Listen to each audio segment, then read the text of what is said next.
1 അധ്യായം 9. നിക്കാനോറും സൈന്യവും യുദ്ധത്തിൽ പരാജിതരായി എന്നറിഞ്ഞപ്പോൾ ദെമത്രിയൂസ് ബക്കിദസിനെയും അൽക്കിമൂസിനെയും യൂദാദേശത്തേക്ക് വീണ്ടും അയച്ചു. തൻ്റെ ദക്ഷിണ പാർശ്വസേനയെയും അവരോടുകൂടെ വിട്ടു. അവർ ഗിൽഗാലിലേക്കുള്ള വഴിയിലൂടെ പോയി മെസാലോത്തിനെതിരെ അർബേലായിൽ പാളയമടിച്ചു. അത് കൈവശപ്പെടുത്തി അനേകം പേരെ വധിച്ചു. 152 ആണ്ട് 1 മാസം അവർ ജെറൂസലമിനെതിരെ പാളയമടിച്ചു. അനന്തരം അവർ 20,000 ഭടന്മാരോടും 2,000 കുതിരപ്പടയാളികളോടും കൂടെ അവിടെ നിന്ന് ബെരയായിലേക്ക് നീങ്ങി. അപ്പോൾ യൂദാസ് 3,000 ധീരയോദ്ധാക്കളുമായി ഏലാസായിൽ പാളയമടിച്ചിരിക്കുകയായിരുന്നു. ശത്രു സൈന്യത്തിൻ്റെ സംഖ്യാബലം കണ്ട് അവർ അത്യധികം ഭയപ്പെട്ടു. വളരെ പേർ പാളയം വിട്ട് ഓടിപ്പോയി. 800 പേർ മാത്രം അവശേഷിച്ചു. തൻ്റെ സൈന്യം ചിതറിപ്പോയെന്നും യുദ്ധം ആസന്നമായിരിക്കുന്നെന്നും കണ്ടപ്പോൾ യൂദാസിൻ്റെ മനസ്സിടിഞ്ഞു. കാരണം അവരെ പുനഃസംഘടിപ്പിക്കാൻ സമയമുണ്ടായിരുന്നില്ല. അവൻ വിവശനായി. എങ്കിലും ശേഷിച്ചവരോട് അവൻ പറഞ്ഞു, നമുക്ക് ശത്രുവിനെ നേരിടാം. അവരെ ചെറുക്കാൻ പറ്റുമോ എന്ന് നോക്കാം. പക്ഷെ അവർ അവനെ നിരുത്സാഹപ്പെടുത്തിക്കൊണ്ട് പറഞ്ഞു, നമുക്കതിന് കഴിവില്ല. ജീവൻ രക്ഷിക്കുകയാണ് ഇപ്പോൾ വേണ്ടത്. നമ്മുടെ സഹോദരരുമായി വന്ന് അവരോട് പിന്നീട് യുദ്ധം ചെയ്യാം. ഇപ്പോൾ നമ്മൾ വളരെ കുറച്ചു പേരേ ഉള്ളൂ. എന്നാൽ യൂദാസ് പറഞ്ഞു, ശത്രുവിനെ ഭയന്ന് നാം പലായനം ചെയ്തുകൂടാ. സമയമായെങ്കിൽ സഹോദരന്മാർക്ക് വേണ്ടി ധീരതയോടെ നമുക്ക് മരിക്കാം. നമുക്ക് മാനക്കേടുണ്ടാവാൻ ഇടയാകരുത്. ബക്കിദസിൻ്റെ സൈന്യം പാളയം വിട്ടിറങ്ങി ആക്രമണത്തിന് നിലയുറപ്പിച്ചു. കുതിരപ്പടയെ 2 ഗണമായി വിഭജിച്ചു. കവിണക്കാരും വില്ലാളികളും പ്രധാന പടയാളികളോടുകൂടി മുൻനിരയിൽ നീങ്ങി. ബക്കിദസ് ദക്ഷിണ പാർശ്വസേനയിലായിരുന്നു.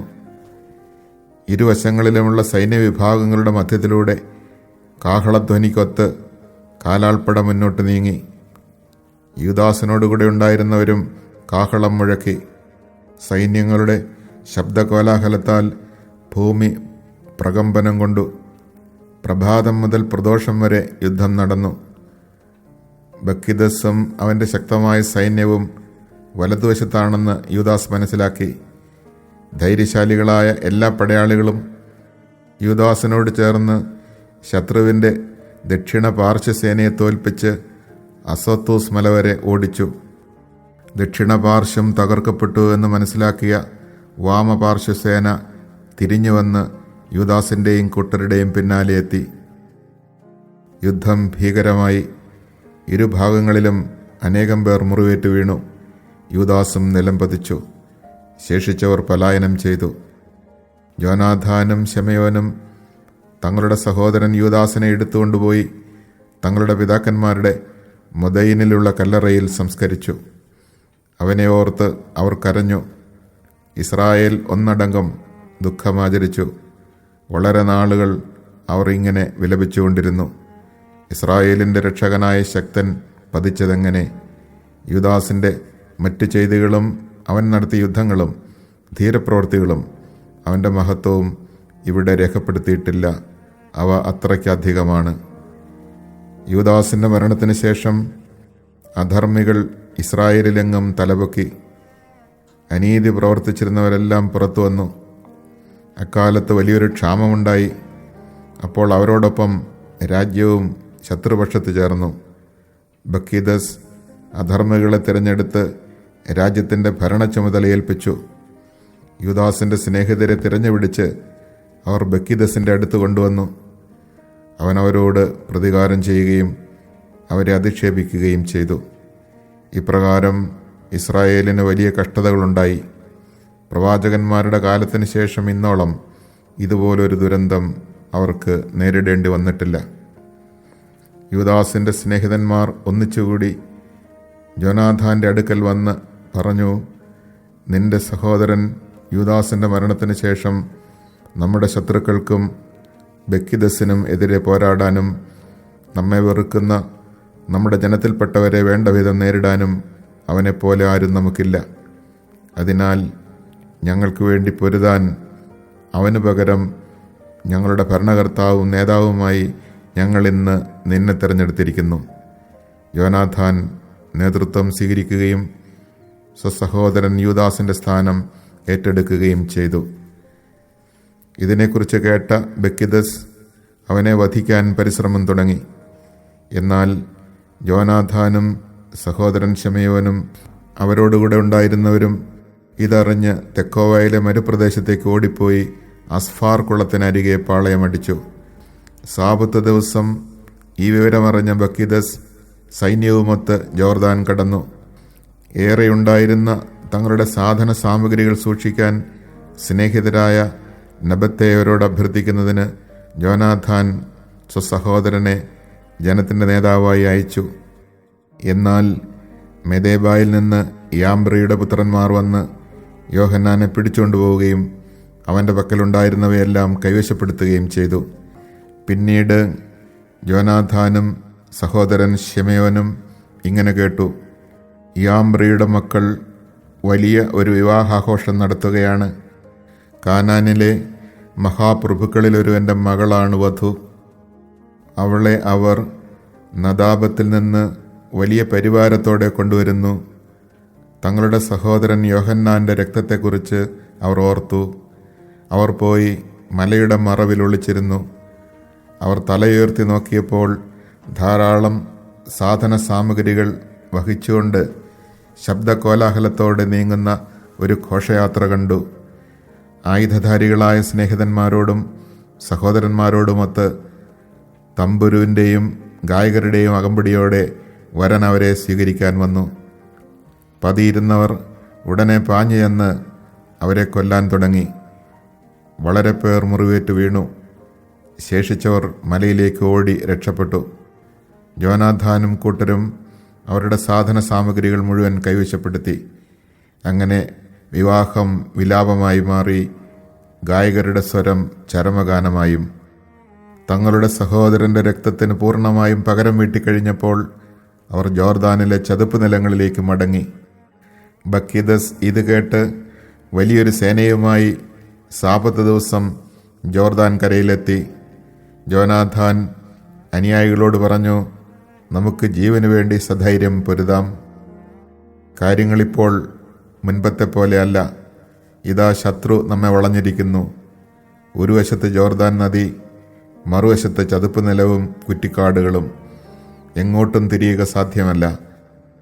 ശത്രുകരങ്ങളിൽ നിന്ന് രക്ഷിക്കണമേ എന്ന് ദൈവത്തോട് നമുക്ക് കേണപേക്ഷിക്കാം. യുദ്ധം തുടങ്ങി. യോനാഥാൻ ബക്കിദസിനെ പ്രഹരിക്കാൻ കരമുയർത്തി.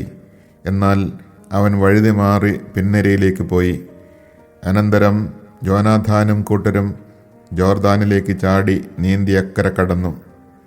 ശത്രുക്കൾ ജോർദാൻ കടന്ന് അവരെ ആക്രമിക്കാൻ മുതിർന്നില്ല. ബക്കിദസിൻ്റെ ആളുകളിൽ 1000 പേരോളം അന്ന് കൊല്ലപ്പെട്ടു. ബക്കിദസ് ജെറുസലമിലേക്ക് മടങ്ങി. യൂദയായിൽ അവൻ സുശക്തമായ നഗരങ്ങൾ പണിതു. ജെറീക്കോയിലെ കോട്ടയും എമ്മാവൂസ്, ബെത്ഹോറോൺ, ബഥേൽ, തിംനാത്ത്, ഫരാത്തോൺ, തെഫോൺ എന്നീ നഗരങ്ങളും ഉയരമേറിയ മതിലുകളും പടിവാതിലുകളും ഓടാമ്പലുകളും കൊണ്ട് ബലപ്പെടുത്തി. ഇസ്രായേലിനെ ശല്യപ്പെടുത്താൻ അവൻ അവിടങ്ങളിലെല്ലാം കാവൽ സേനയും ഏർപ്പെടുത്തി. ബത്സൂർ, ഗസാറ എന്നീ നഗരങ്ങളും കോട്ടയും അവർ സുശക്തങ്ങളാക്കി സേനകളെ നിർത്തി. ഭക്ഷണ സാധനങ്ങളും ശേഖരിച്ചു വച്ചു. നാട്ടുപ്രമാണികളുടെ പുത്രന്മാരെ പിടിച്ച് ആൾജാമ്യമായി ജെറുസലം കോട്ടയിൽ അടച്ച് കാവലേർപ്പെടുത്തുകയും ചെയ്തു. 153 ആണ്ട് 2 മാസം ദേവാലയാങ്കണത്തിൻ്റെ ഭിത്തികൾ ഇടിച്ചു തകർക്കാൻ അൽക്കിമൂസ് കൽപ്പന നൽകി. പ്രവാചകന്മാരുടെ പ്രയത്നം അവൻ നിഷ്ഫലമാക്കി. പക്ഷേ അവനത് തകർക്കാൻ തുടങ്ങിയതേയുള്ളൂ. അപ്പോൾ അവന് കനത്ത ഒരാഘാതമേറ്റു. അവൻ്റെ ജോലിക്ക് വിഘ്നമുണ്ടായി. അധരം ചലിക്കാതെയായി. അവൻ തളർവാദരോഗിയായി. തൻ്റെ ഭവനത്തെ സംബന്ധിച്ച് എന്തെങ്കിലും ആജ്ഞ നൽകാൻ അവന് കഴിയാതെയായി. താമസിയാതെ ദുസ്സഹമായ വേദന സഹിച്ച് അവൻ മരണമടഞ്ഞു. അൽക്കീമോസ് മരിച്ചെന്ന് കണ്ടപ്പോൾ ബക്കിദസ് രാജസന്നിധിയിലേക്ക് മടങ്ങി. യൂദാദേശത്ത് 2 വർഷത്തേക്ക് സ്വസ്ഥത ഉണ്ടായി. അനന്തരം അധർമ്മികൾ ഗൂഢാലോചന നടത്തി. അവർ പറഞ്ഞു, യോനാഥാനും കൂട്ടരും ആത്മവിശ്വാസത്തോടെ സമാധാനത്തിൽ കഴിയുന്നു. അതിനാൽ നമുക്ക് ബക്കിദസിനെ തിരിച്ചു കൊണ്ടുവരാം. ഒറ്റ രാത്രി കൊണ്ട് അവൻ അവരെ എല്ലാവരെയും ബന്ധനസ്ഥരാക്കും. അവർ പോയി അവനുമായി കൂടിയാലോചിച്ചു. വലിയൊരു സൈന്യവുമായി പുറപ്പെടാൻ അവൻ ഒരുമ്പെട്ടു. യോനാഥാനെയും അവൻ്റെ ആളുകളെയും പിടിക്കാൻ ആവശ്യപ്പെട്ടുകൊണ്ട് യൂദയായിലെ തൻ്റെ സഖ്യകക്ഷികൾക്കെല്ലാം അവൻ രഹസ്യ കത്തുകൾ അയച്ചു. പക്ഷേ അവർക്കത് കഴിഞ്ഞില്ല. കാരണം അവരുടെ ഉപജാപങ്ങൾ പുറത്തായി കഴിഞ്ഞിരുന്നു. യോനാഥാൻ്റെ ആളുകൾ ഈ ഗൂഢാലോചനയ്ക്ക് നേതൃത്വം നൽകിയ സ്ഥലവാസികളിൽ 50ഓളം പേരെ വധിച്ചു. പിന്നീട് യോനാഥാനും അനുയായികളും ശിമെയോനോടുകൂടി മരുഭൂമിയിലുള്ള ബത്ബാസിയിലേക്ക് പിൻവാങ്ങി. അതിൻ്റെ തകർക്കപ്പെട്ട ഭാഗങ്ങൾ പുതുക്കിപ്പണിത് അവർ അത് ബലവത്താക്കി. ബക്കിദസ് ഇതറിഞ്ഞ് തൻ്റെ സേനകളെയെല്ലാം ഒരുമിച്ച് കൂട്ടി. യൂദയായിലെ ജനങ്ങൾക്ക് അവൻ കൽപ്പനകൾ അയച്ചു. അതിനുശേഷം അവൻ വന്ന് ബത്ബാസിക്കെതിരെ പാളയമടിച്ചു. ഏറെ നാളുകൾ അവൻ അതിനെതിരെ പൊരുതുകയും യന്ത്രമുട്ടികൾ നിർമ്മിക്കുകയും ചെയ്തു. നഗരം തൻ്റെ സഹോദരൻ ശിമെയോനെ ഏൽപ്പിച്ച് യോനാഥാൻ നാട്ടിൻപുറത്തേക്ക് നീങ്ങി. കുറച്ചുപേരെ മാത്രമേ അവൻ കൂടെ കൊണ്ടുപോയുള്ളൂ. ഒദമേറായെയും അവൻ്റെ സഹോദരന്മാരെയും ഫാസിറൂണിൻ്റെ പുത്രന്മാരെയും അവരുടെ കൂടാരങ്ങളിൽ വെച്ച് അവൻ വധിച്ചു. അവൻ ആക്രമിച്ചുകൊണ്ട് മുന്നേറി. ഈ സമയം ശിമെയോനും കൂട്ടരും നഗരത്തിന് വെളിയിൽ വന്ന് ഒരു മിന്നലാക്രമണം നടത്തി യന്ത്രമുട്ടികൾക്ക് തീവച്ചു. അവർ ബക്കിദസിനെ യുദ്ധം ചെയ്ത് കീഴ്പ്പെടുത്തി. തൻ്റെ പദ്ധതികളും യുദ്ധോദ്ദേശ്യങ്ങളും നിഷ്ഫലമായതിനാൽ അവൻ ഭഗ്നാശനായി. അതിനാൽ യൂദയായിലേക്ക് വരാൻ തന്നോട് ഉപദേശിച്ച അധർമ്മികളോട് അവൻ അത്യന്തം ക്രുദ്ധനായി അവരിൽ വളരെ പേരെ വധിച്ചു. അനന്തരം സ്വന്തം നാട്ടിലേക്ക് തിരിച്ചു പോകാൻ തീരുമാനിച്ചു. ഇക്കാര്യം മനസ്സിലാക്കി യോനാഥാൻ ബക്കിദസുമായി സമാധാനം സ്ഥാപിക്കാനും തടവുകാരുടെ മോചനം സാധിക്കാനും അവൻ്റെ അടുത്തേക്ക് പ്രതിനിധികളെ അയച്ചു. അവനത് സമ്മതിക്കുകയും യോനാഥാൻ പറഞ്ഞതുപോലെ പ്രവർത്തിക്കുകയും ചെയ്തു. താൻ ജീവിച്ചിരിക്കുന്നിടത്തോളം കാലം യോനാഥാനെ ഉപദ്രവിക്കില്ലെന്ന് അവൻ ശപഥം ചെയ്തു. യൂദാ ദേശത്തു നിന്ന് തടവുകാരാക്കിയവരെ അവൻ തിരിച്ചേൽപ്പിച്ചു. അനന്തരം സ്വദേശത്തേക്ക് മടങ്ങി. പിന്നീടൊരിക്കലും അവനവിടെ കാലുകുത്തിയില്ല. അങ്ങനെ ഇസ്രായേലിൽ യുദ്ധത്തിന് അറുതി വന്നു. യോനാഥാൻ മിക്മാഷിൽ താമസമാക്കി ജനത്തെ ഭരിച്ചു തുടങ്ങി. ഇസ്രായേലിലുണ്ടായിരുന്ന അധർമ്മികളെയെല്ലാം അവൻ നശിപ്പിച്ചു.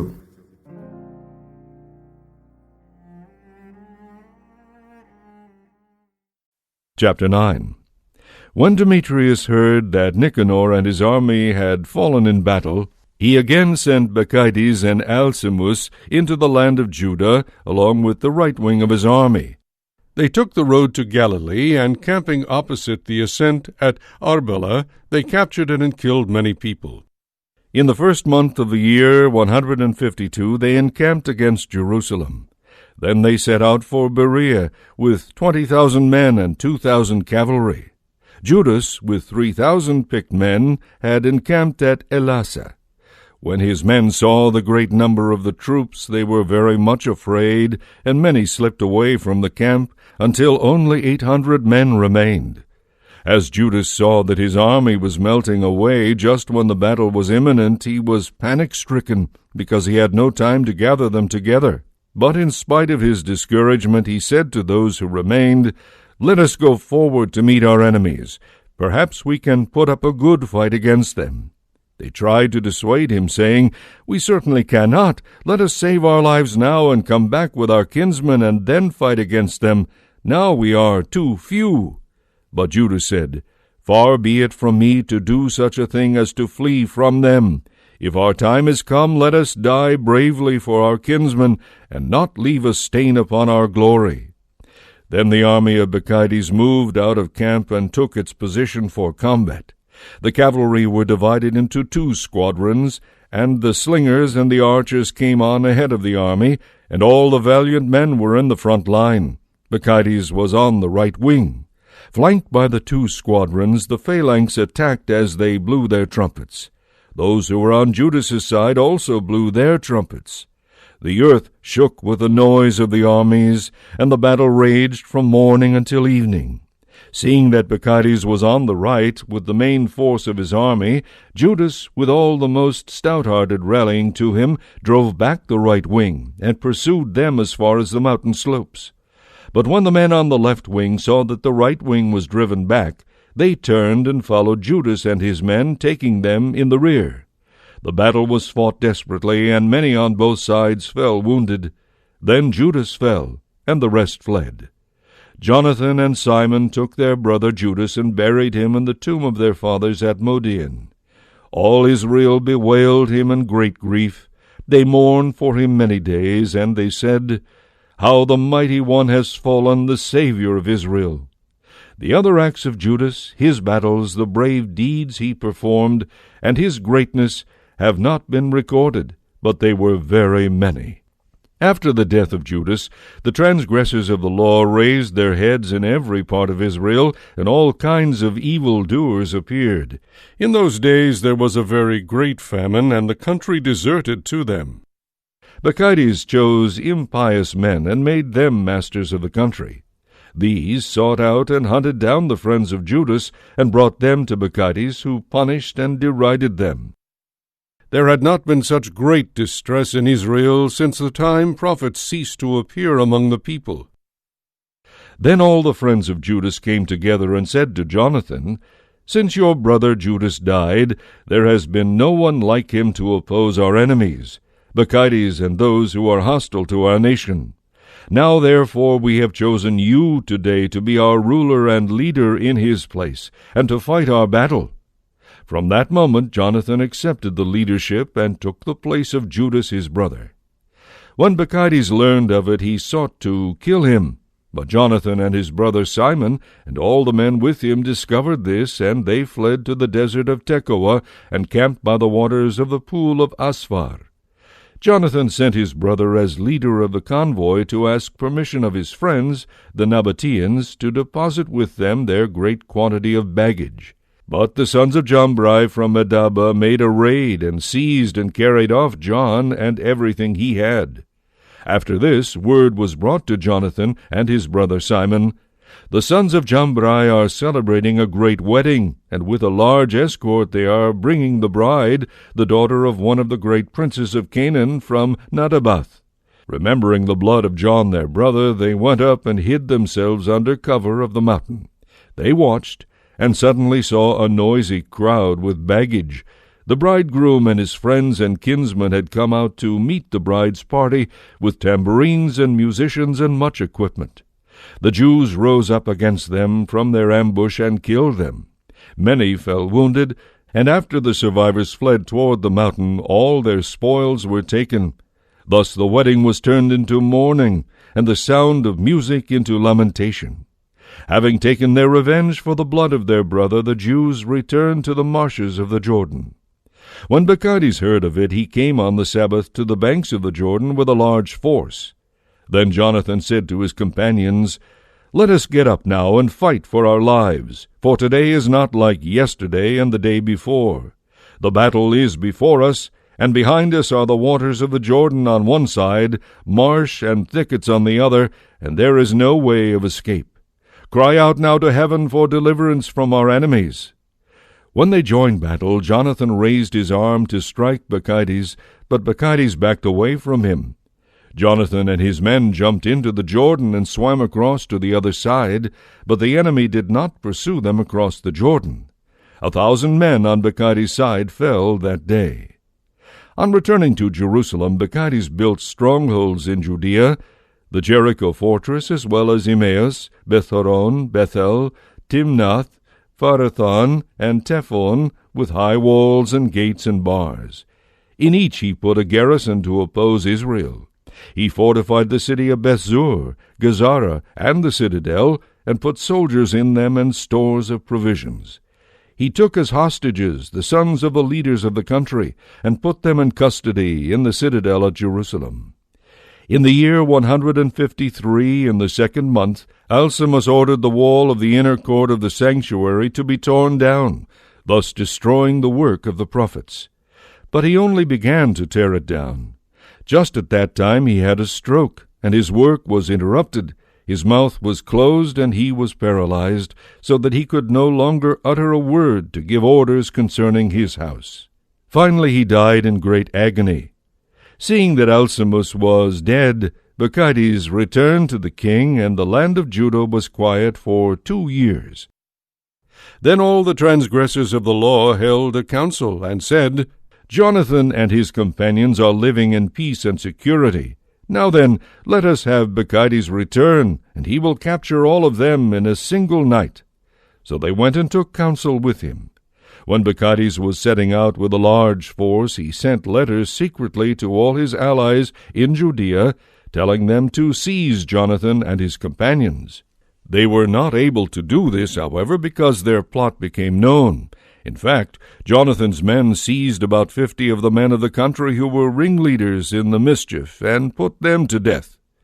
Then Jonathan and Simon and their companions withdrew to Bethbasai in the desert.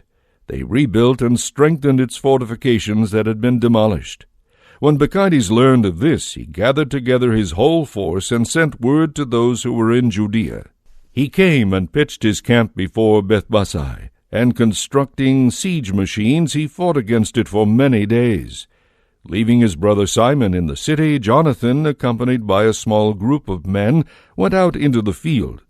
He struck down Odomera and his kinsmen, and the sons of Phasiron, in their encampment. These men had set out to go up to the siege with their forces. Simon and his men then sallied forth from the city and set fire to the machines. They fought against Bacchides, and he was beaten. This caused him great distress, because the enterprise he had planned came to naught. He was angry with the lawless men who had advised him to invade the province. He killed many of them, and resolved to return to his own country. Jonathan learned of this, and sent ambassadors to make peace with him, and to obtain the release of the prisoners. He agreed to do as Jonathan had asked. He swore an oath to him that he would never try to injure him for the rest of his life, and he released the prisoners he had previously taken from the land of Judah. He returned to his own country, and never came into their territory again. Then the sword ceased in Israel. Jonathan settled in Michmash. He began to judge the people, and he destroyed the impious in Israel.